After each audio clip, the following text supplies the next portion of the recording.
அஸ்ஸலாமு அலைக்கும். இந்த துனியாவில் எந்த ஒரு மனிதர் பெயருக்காகவும் புகழுக்காகவும் நல்ல செயல் செய்கிறாரோ அவருக்கு அல்லாஹ் இந்த உலகத்தில் அந்த பெயரையும் புகழையும் தந்துடுவான். ஆனால் மறுமையில் அவங்க செஞ்ச செயல்களால் எந்த நன்மையும் அவங்களுக்கு கிடைக்காது. தர்மம் செய்கிறது, ஜகாத்து கொடுக்கறது, நல்லது செய்கிறது, இது துனியாவில் என்னென்ன நல்லது செஞ்சாலும் அது பிறர்களுடைய பாராட்டுதலை பெறணும், நம்மளை எல்லாரும் ரொம்ப புகழணும் அப்படிங்கிற நோக்கம் இருந்தால் மறுமையில் எந்த நன்மையும் நமக்கு கிடைக்காது. அதான் இந்த ஹதீஸில் கூறப்படுது, நான் நபி அவர்களுக்கு அருகில் சென்றேன். அப்போது அவர்கள் யார் விளம்பரத்துக்காக நல்ல செயல் செய்கிறாரோ அவருடைய நோக்கத்தை பற்றி அல்லாஹ் மறுமை நாளில் விளம்பரப்படுத்துவான். இவர் உலகத்தில் இருக்கும்போது விளம்பரப்படுத்திக்கிட்டே இருந்தார். பள்ளிவாசலில் ஒரு ஃபேன் வாங்கி போட்டால் கூட அதில் அவர் பேர் எழுதுவார். பள்ளிவாசல் கட்டி கொடுத்தா அதில் அவருடைய பேர் இருக்கும். ஆக எல்லா காரியத்தையும் அவர் ஏதாவது தர்மம் செஞ்சாலும் நல்லது செஞ்சாலும் அவருடைய பேர் இருக்கும். இதுதான் அவருடைய நோக்கம் அப்படிங்கிறத அல்லாஹ் மறுமை நாளில் விளம்பரப்படுத்திக்கிட்டே இருப்பான். யார் முகஸ்துதிக்காக பிறர்கள் நம்ம பாராட்டணும் அப்படிங்கிறதுக்காக யார் நல்லது செஞ்சாரோ மறுமை நாளில் ரப்புல் ஆலமீன் அவர்களை அம்பலப்படுத்துவான். இவங்கெல்லாம் உலகத்திலேயே அவங்க செஞ்சதுக்கு உண்டான கூலியை வாங்கிட்டு வந்துட்டாங்க, இங்கே இவங்களுக்கு எந்த நற்பேரும் இல்லை அப்படிங்கிறத ரப்புல் ஆலமீன் அங்கே சொல்லுவான் அப்படிங்கிறத இந்த ஹதீஸில் கூறப்பட்டிருக்கிறது. நாம் அதிகமாக நன்மை செஞ்சணும். ஆனால் அந்த நன்மையை நாம் யாரிடத்திலையும் சொல்ல வேண்டியதில்லை.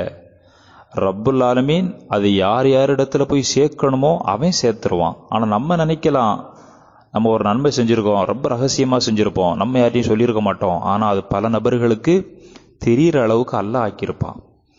நம்ம அதை யார்ட்டையும் சொல்ல வேண்டிய அவசியம் இல்லை. அப்படி நம்ம சொன்னோம்னா நம்ம நன்மை செஞ்சுட்டு அதை அழிச்சது மாதிரி.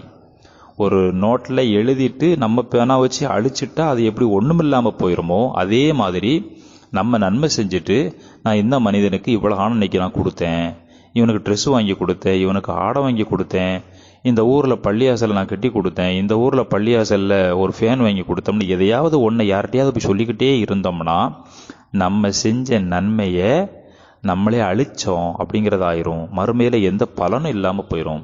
அதனால் நம்ம நன்மை செய்வோம், அந்த நன்மையை அல்லாஹ்வுக்காக செய்வோம்.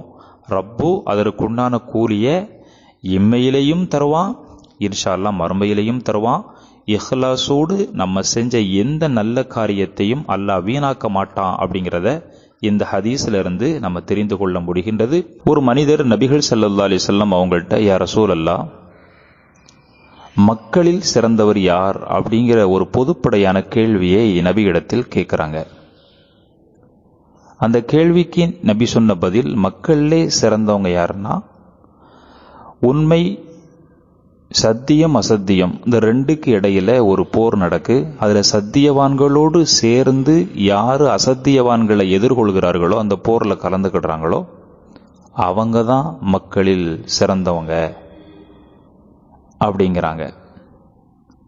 சரி, அதுக்கு அடுத்து சிறந்தவங்க யாரு அப்படின்னு கேட்கும்போது, நம்மளால எந்த மக்களுக்கும் எந்த இடையூறும் ஏற்படாம, எந்த இடைஞ்சல் ஏற்படாம, நாவின் மூலமாகவோ கையின் மூலமாகவோ அல்லது பொருளாதாரத்தின் மூலமாகவோ நம்முடைய அதிகாரத்தின் மூலமாகவோ பிற மனிதர்கள் எந்த விதத்திலையும் பாதிப்புக்கு உள்ளாயிடக்கூடாது. அப்படி பாதிப்புக்கு உள்ளாகாம இருக்கிறவர் அவர் தான் ரொம்ப சிறந்தவர். என் மூலம் யாருக்கும் பாதிப்பு வராது, நான் என்ன பேணி நடந்துக்கிடுவேன் அப்படின்னு யார் நினைக்காரோ அவர் சிறந்தவர்.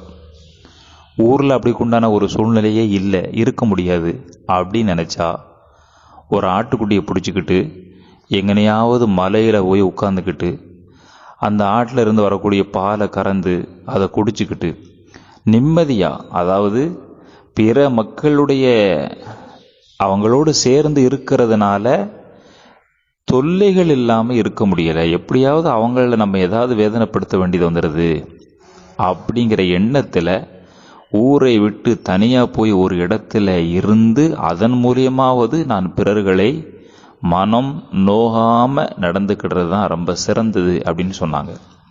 அதனால இந்த ஹதீஸை வச்சுக்கிட்டு நம்ம எல்லாரும் மலங்காட்டில் போய் குடியிருக்கணுமோ அப்படின்னு நினைக்க வேண்டியதில்லை.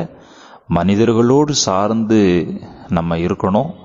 அப்படி சேர்ந்து இருக்கும்போது நம்மின் மூலமாக பிறர்களுக்கு எந்த பாதிப்பையும் ஏற்படுத்திடக்கூடாது.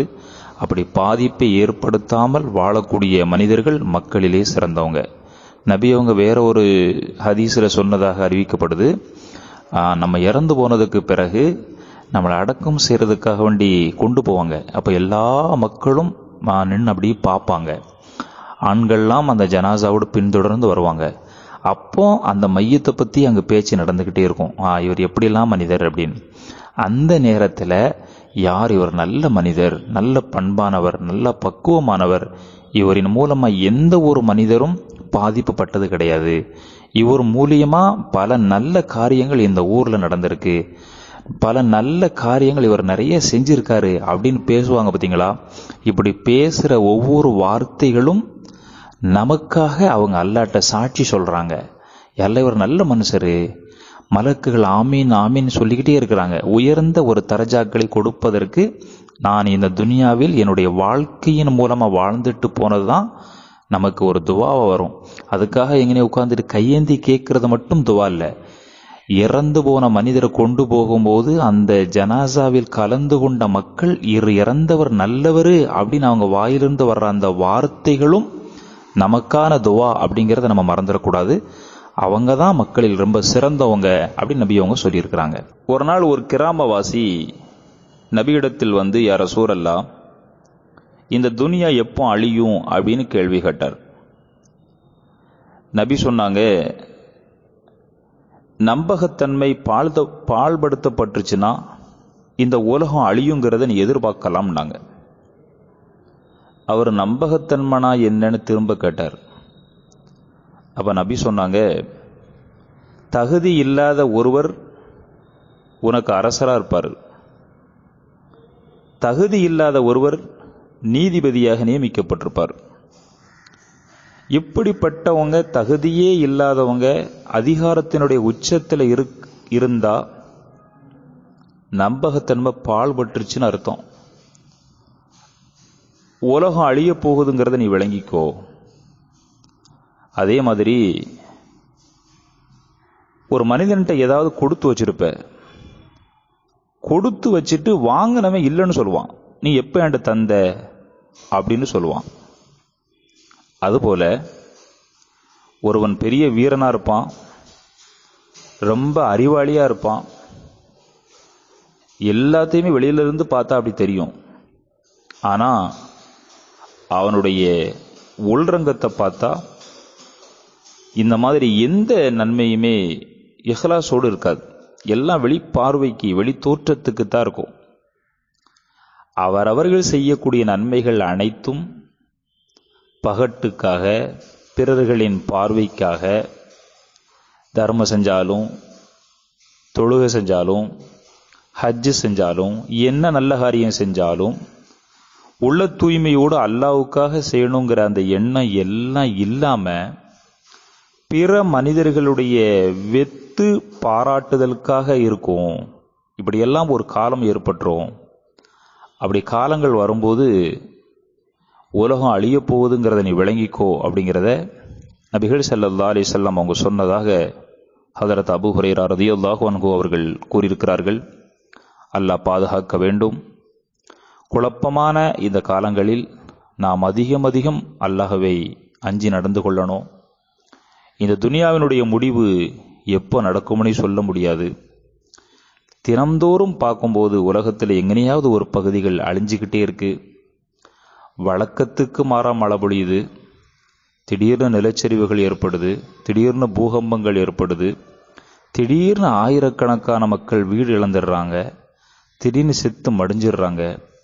எல்லாமே ஒரு வித்தியாசமாக மாறி போய்கிட்டு இருக்கிற இந்த உலகம் எப்போது முழுமையாக கடல் நீர் நம்மளை சூழ்ந்து கொள்ளுங்கிறது அல்லாஹ்வை தவிர வேறு யாருக்கும் தெரியாது. நாம் செய்ய வேண்டிய செயல்களில் அதிகமானது நன்மை செய்து கொள்ளுங்கள். ரப்புல் ஆலமீன் நம் அனைவர்களையும் பொருந்திக் கொள்வானாக. இன்ஷா அல்லாஹ் நாளை இதற்கு அடுத்த ஹதீஸை பற்றி நாளை தெரிந்து கொள்வோம். அஸ்ஸலாமு அலைக்கும்.